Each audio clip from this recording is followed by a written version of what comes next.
Hi. Hi. No picture. We just get to see you frozen. That's a picture. Well, I'm kind of in my pajamas. Kind of. Sorry to say, we don't care. They're maybe not the most appropriate pajamas. So I care a little bit.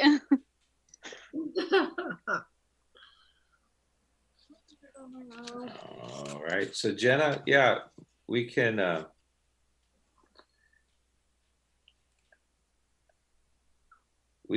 do anything whenever you want to and see how it works. Try that on for size. So if I go to our website now, I should be able to see us. Yes. Ba-ba-da-ba.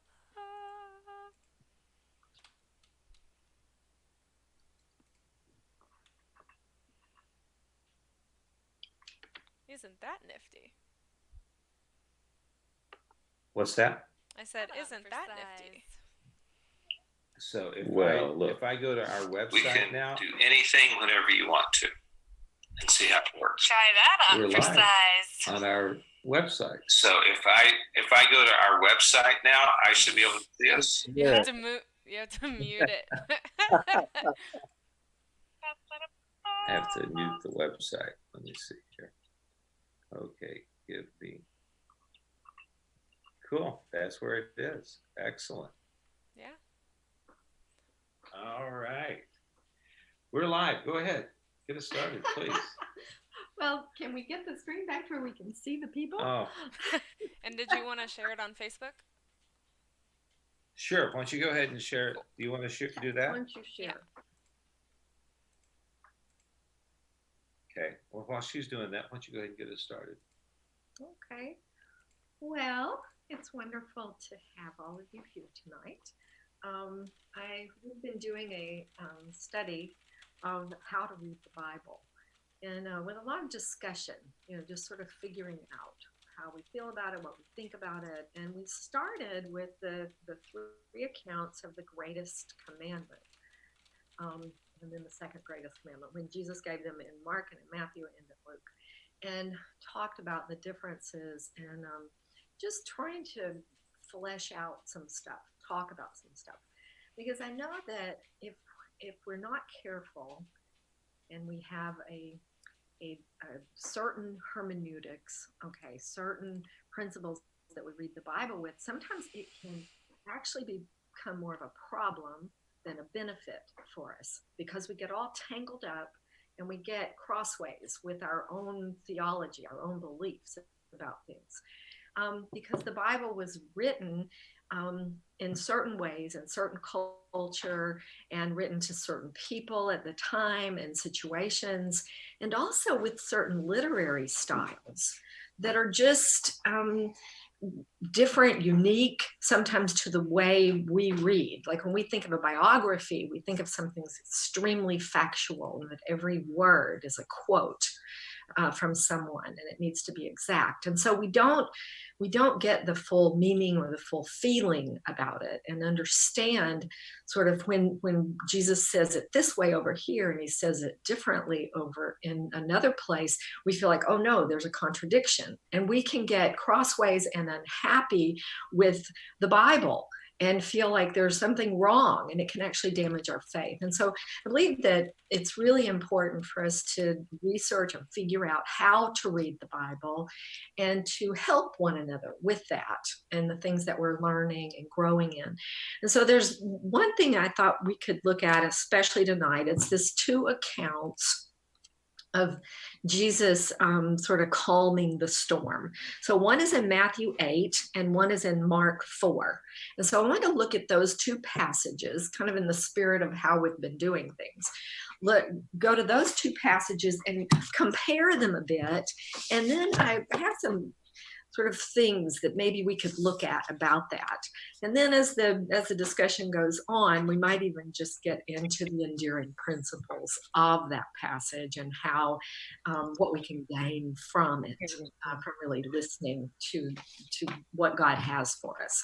So it won't be all just about how to read the Bible, but part of how to read the Bible is how to apply it to our lives. So we'll sort of move to that before we finish, hopefully.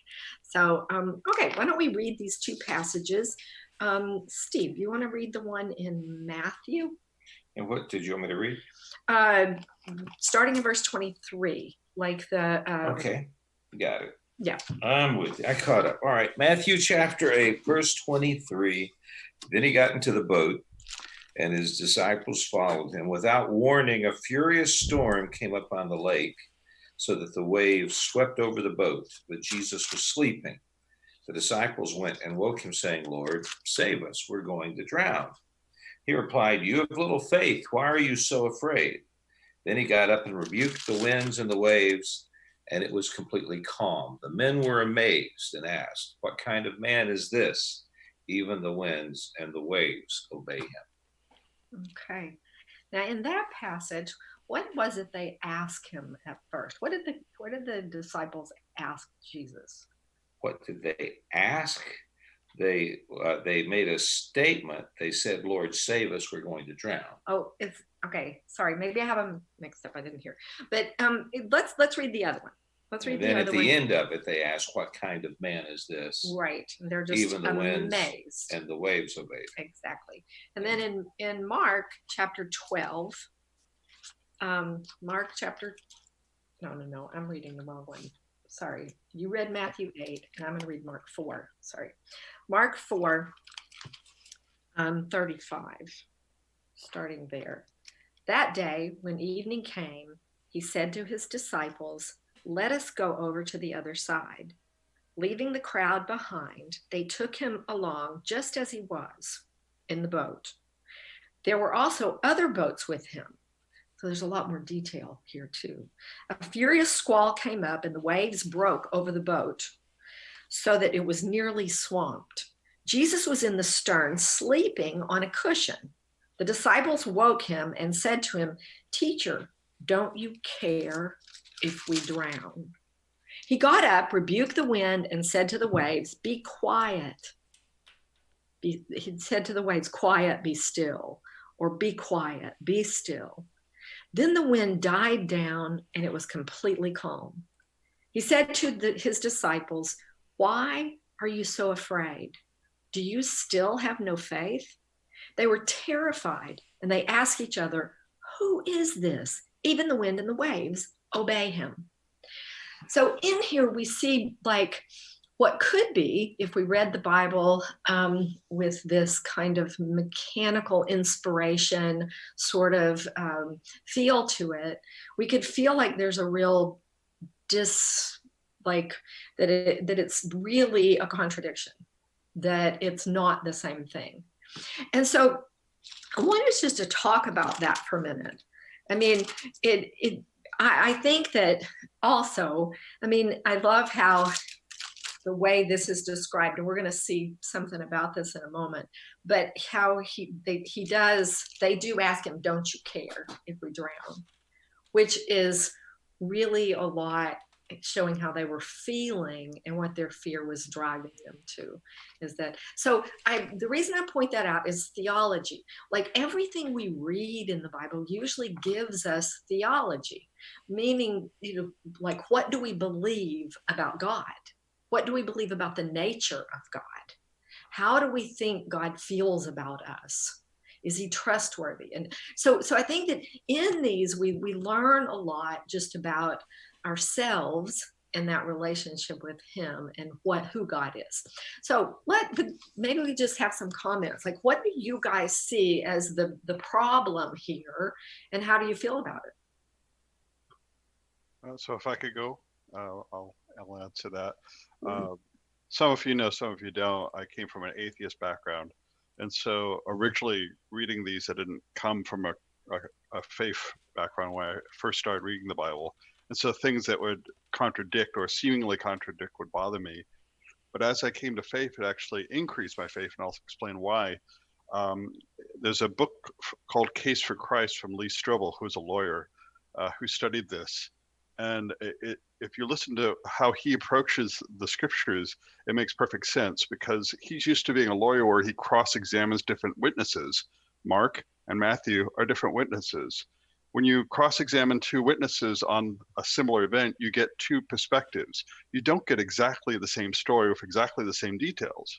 In a real life event where you are interviewing people for a court of law, you never get precisely the same thing. You get slight differences. That's to be expected. That's what reality really is, versus how we sort of want to impose on it, like, oh, it has to be exactly the same, or I'm throwing it out. It's unrealistic. It doesn't occur in real life. So it's actually more realistic that they would differ. Love that. That's great. It's almost like it would have seemed rehearsed. Like if you know, that's one of the things when police bring people in to interrogate them. If it sounds like somebody has gotten their story straight and it's all rehearsed, and every time they tell it, it's the same thing, the suspect instead of affirming. Oh, okay, that's great. Anybody else? Yeah, sometimes like these gospel authors, they're looking at the same story, but they're trying to convey that story in a certain way or like to a certain audience. And so in Matthew, like after Jesus dies on the cross, the centurion says, surely he was the Son of God. And I think it's Luke. At the end, the centurion says, surely he was innocent. And like, how do we deal with that? Like, what did the centurion actually say? Did he say both? Or did he say one or the other and somebody got it wrong? But we can like worry about those types of things, but they're writing from history. They're trying to like, have a certain point. Like Luke is trying to show us that Jesus is innocent, and like Matthew is trying to show us that he was the Son of God. Yeah, I love that. Well, I know that one of the things that in studying that I found out, there's these two different concepts, and I'm not going to try to say these words, but maybe somebody could type them in the comments. IPSISSIMA.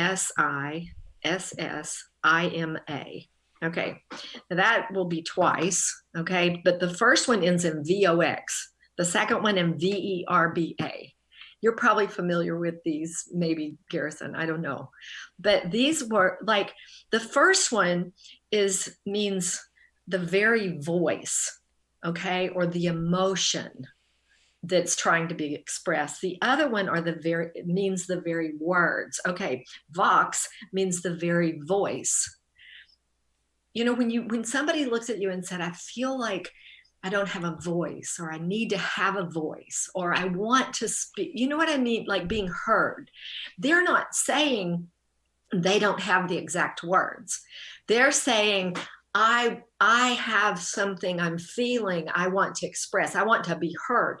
Well, in the second one, VERBA, it's the very words, it's like the exact words. But the Gospels were very much written where they were trying to usually express the voice of Jesus, the voice of God, the nature, the emotion.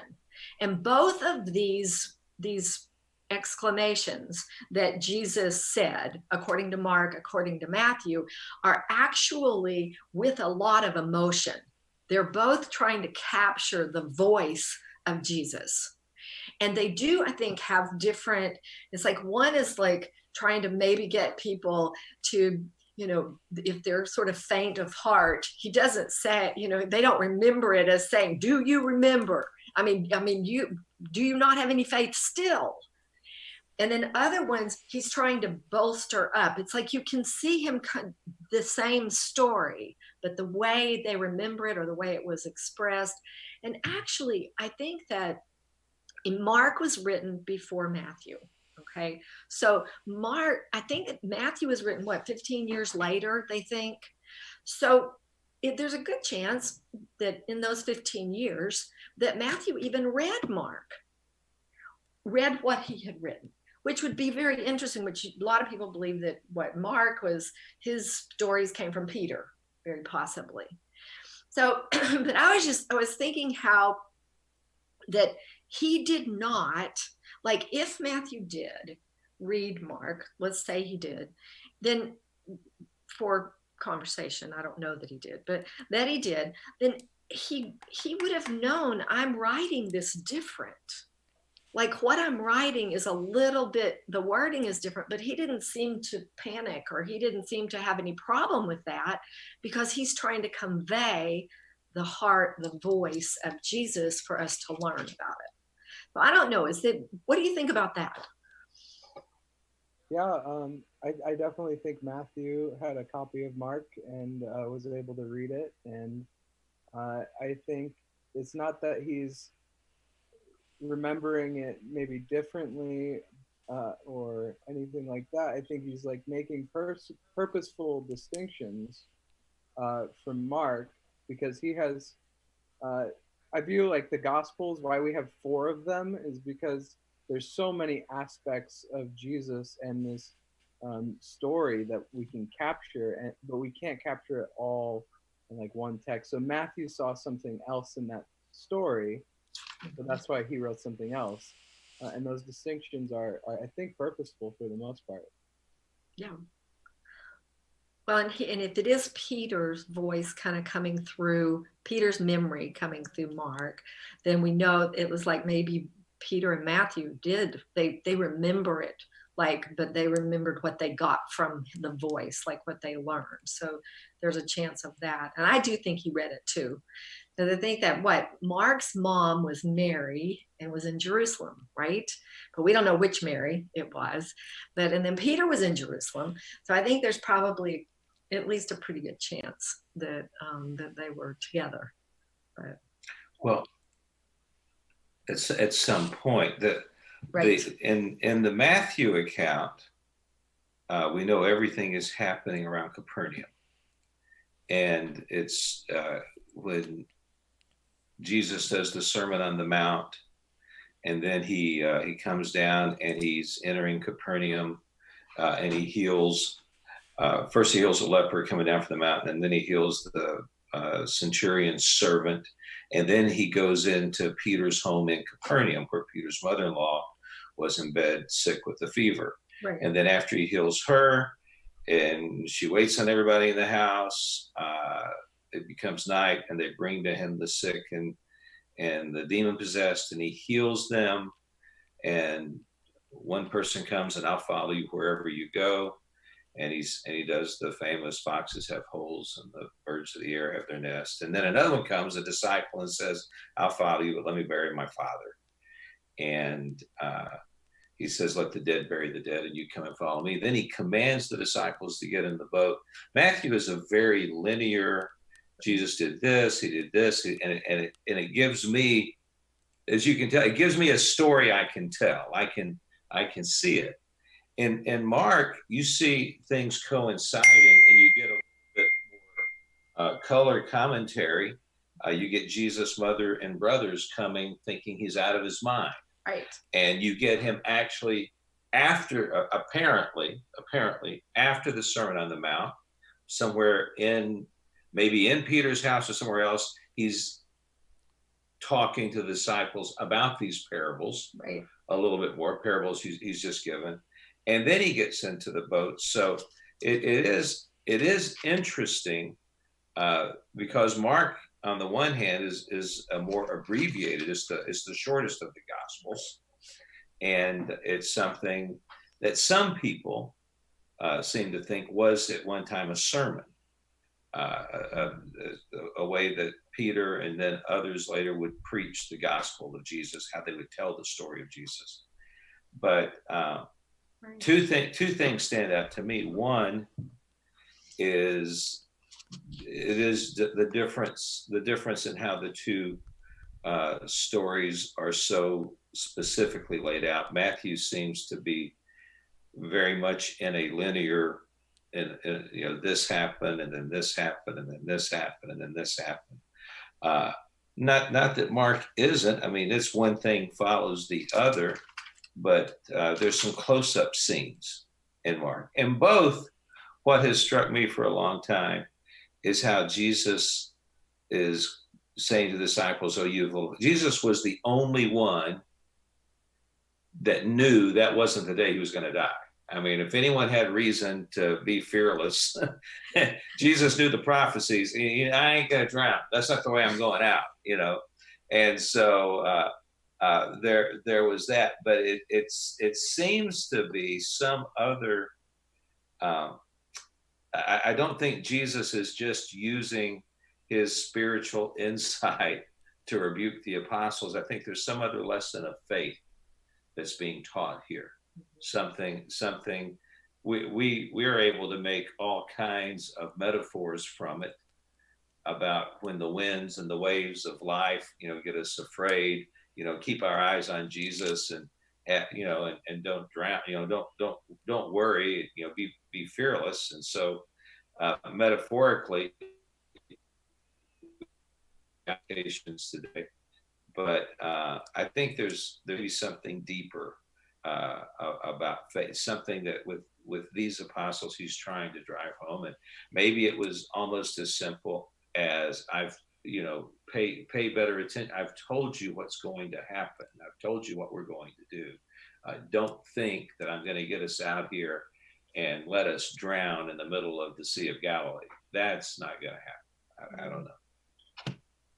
I think it's telling the way Mark, or possibly Peter telling Mark, that don't you care?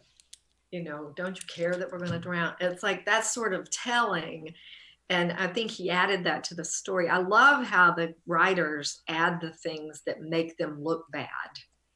Or because they could have so easily just not added in those details or made it sound not so bad. And I think we would be tempted to do that in a lot of ways, but they just laid it out there, we ran away or we were, I like that. But yeah, so there's a deeper probably meaning. So, sorry. now, I was going to say, if you're just joining us, we're looking at, because I see some of you coming on, we're looking at Matthew 8 and Mark 4 about Jesus calming the storm. So go ahead, Garrison. One of the reasons why I believe the Bible is true is, like, especially the Old Testament, like Israel just looks so bad. Like, who would write a text that would make themselves look so poorly? So I think that's a really good point, Lisa. Yeah, it's really something. Yeah, I would add to that. That was another thing that kind of built my faith. It's like, if Christianity was a hoax, this would be the perfect propaganda document, right? It would say everything went perfectly, everything went smoothly, Israel was great, they always believe. It doesn't, right? It doesn't. You see the humanity of people throughout the Bible, right? People blow it, they make mistakes, they lose faith. Everything is there. Even at the end of Matthew 28, when some doubted, that always blew my mind. All right, there is Jesus, he's rising in the end. Some I didn't get it, but it reminded me how human the Bible encapsulates. With this whole thing of, don't you care if we drown? It's one of those. I have to think of the story because it's like the real question to me is like, God, are you indifferent? Are you indifferent to our suffering? The things had been building up, the winds started going, the waves started going, but these are fishermen. They're like, okay, we've seen storms in the lake before. But then it gets so bad and the water comes over, it's a wonder that he slept through all this, right? But then the question, are you indifferent, really? That's why I see with don't you care if we drown? Mm-hmm. Are you indifferent to our suffering? You could say that to COVID-19, right? Are you indifferent to what's happening here now? Do you see what's happening? Mm-hmm. Are you just oblivious to it? Are you sleeping, Lord? Yeah. And the fact that they asked and they recorded that they asked, that they felt that way, I think it builds my faith. And I'm so grateful that that's in there, because sometimes that is what I ask and what I want to know, and I think we do that, where we have those feelings of like, where are you? This is really bad. You know, whether it's a child in trouble or someone, I mean, there's just things that, you know, there is bad that happens in the world. And sometimes we can feel like, do you care? And do you care about, are you indifferent toward the suffering? And then it gives us hope that because these guys and people that were around during this time, they somehow made their way back and they still believed. So we can get through that. We can get over that feeling or that doubt or that fear. What do you think? Hi, Jerusha. Sorry, I'm late. It must be almost 8 o'clock. Yes. She's our resident nurse. She can come whenever. How are you? I don't know. Today was a hard day, but I'm better. So. Good to have you. Well, it's always good to see you. Good to see you guys too. How is it going at work? Can you talk about work for just a second before we get back on this subject? How's it going at work? What do you want to know? That's a huge question. Oh, well, never mind. My bad day was happening at work. I want to leave it behind. Okay, well, never mind. It's okay. It's just a lot of politics. Oh, never. Never mind. Good to see you here. So far, we're not arguing about anything, so this should Okay, be good. I like it. No. We're about to. Huh? We're about Just to. kidding. We're about to? Ooh. Come on, All Gary, right. come on. Where's the mute button? I want to hear it. It's in your control, Steve. No, actually, Jenna's got it, and so I have the power. we'll see how that relationship. Ooh. This is one of the things I've kind of been concerned about with everyone, with the church. I mean, I want to make sure that everybody really feels like they can say what they really think, what they really feel, what they like. I want us to find that safe space together where we can disagree or we can't, like, as long as we do it with love, kindness, respect, you know, that we're wise. I just think that it's important to have a time together where we can all talk and really say what we think. And I know we've said that many times, but I'm not sure still everybody feels that way. So I want to keep reinforcing that we want to hear, you have a voice. We want you to use it. We want you to. Well, and let me say, right, I'm looking over. Jenna does have the host steering wheel, and I see we are recording. We're recording this, and I know we are experimenting with being able to live stream directly on our website. And so one of our goals has been, and we're doing it, right, Jenna? It's worked. Yay! So what this means is all of our members and friends who don't have social media or want to have social media, all of our non-social friends, Drusha's over there, you know, I'm done. anyway, we want to be able to send people straight to our website, Right. our services and for discussions and things like that. Right. And so let's give Jenna has once again, figured out something for us. So thank you. People can now go to our websites and watch, and we can still send out Zoom invitations for people, whether it's when we need folks that are conducting a service together, like on a Sunday, or people who want to be in a room like this. But having said that, I would say we can turn the recorder off in a minute, and we can stop live streaming, and we can do at a deeper level what Lisa just said, as family, as folks with a closer relationship, and here in our congregation we can. And that might make you feel more comfortable to know that we'll turn it off. You might have more that you would be willing to say. So it's good to know when you're going live stream. That is, we want you to know. In fact, right now, why don't I make a little, why don't we practice this all the way around? Let me make a little announcement to everybody. Lord willing, this Sunday, Doug Jacoby, as some of you know him, he's going to be our guest speaker for our services on Sunday. He'll be joining us. And in a couple of weeks, he's going to join us on a Thursday night. He's sending us a book to read. I told him what we're doing on Thursday night, that we have a theme of how we read the Bible. And he's got a couple of chapters he wanted, and he wanted our group to have a book. So I think he's going to make his book available to everyone. Some of you may have it already, but he's given us a book. Our group gets a free book. Yay. And then we're going to be able to discuss that with him in a couple of weeks. But Lord willing, this Sunday, when we have services, people can go to portlandchurch.org, 10:30 Sunday morning, and join us. There you go. You got it. And join us and Doug Jacoby, who will be our guest speaker. And we'll do a couple of other fun things at that service.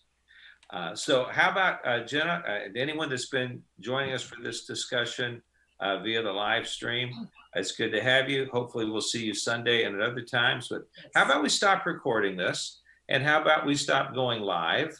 And how about we just talk amongst ourselves for a little while? Good night, everybody else. And hello. And let's see, do I have to? Goodbye. I can turn my own.